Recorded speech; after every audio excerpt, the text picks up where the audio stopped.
ভাই পাঞ্জাবি কেমন লাগছে? ভালো, মাশাআল্লাহ সুন্দর হয়েছে পুরো। এটা বলেন অনুভূতি বলেন আপনার কেমন লাগছে? ভাই আমার একটা গিফট দিছে। না না, এটা আসলে ওনার গিফট না, এটা উনি যে ভালো কাজটা করতেছে, এই যে বাংলাদেশের এত এত অবিশ্বাসী মানুষদের মধ্যে যে বিশ্বাস নামক শব্দটা উনি তুলে ধরছে, এটা হচ্ছে এটার গিফট। এটা ওনার গিফট, উনি যে কাজটা করতেছে সেটার গিফট।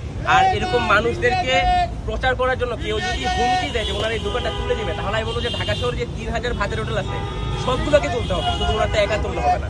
যদি তুলতে হয় সবগুলোকে তুলতে হবে, না হলে ভালো কাজ করার জন্য এই মানুষটার দোকান যেন না তোলা হয়, সেটাই আর আপনি কি এটা সততার পুরস্কার দিবেন নাকি? এটা হচ্ছে ওনার সততার পুরস্কার, এটা ওনার পুরস্কার না, বা আমি ওনাকে সিম্পেথিরাইজ করতেছি না। হ্যাঁ, এটা বা আমি ওনাকে নিচেও করছি না, ঠিক আছে? এটা সিম্পেথিরাইজ না, এটা হচ্ছে ওনার সততার, ওনার বিশ্বাসের পুরস্কার।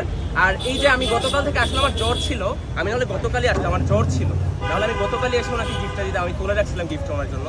আমার জ্বর দেখে আসতে পারি না, তো কালকে যখন নিউজটা শুনলাম যে ওনাকে উঠাই দেওয়া হয়েছে, একটা নিউজ দেখলাম উনি একটু কাঁদো কাঁদো ভাব করে বলতেছিল, ওটা দেখে আসলে খুব খারাপ লাগছিল।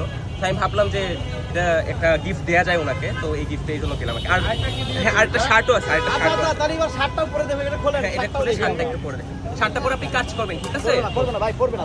ভাই একটু আপনার কাছে জানতে চাই যে আসলে কোথা থেকে আসছিলেন? ক্লিপটা দিয়ে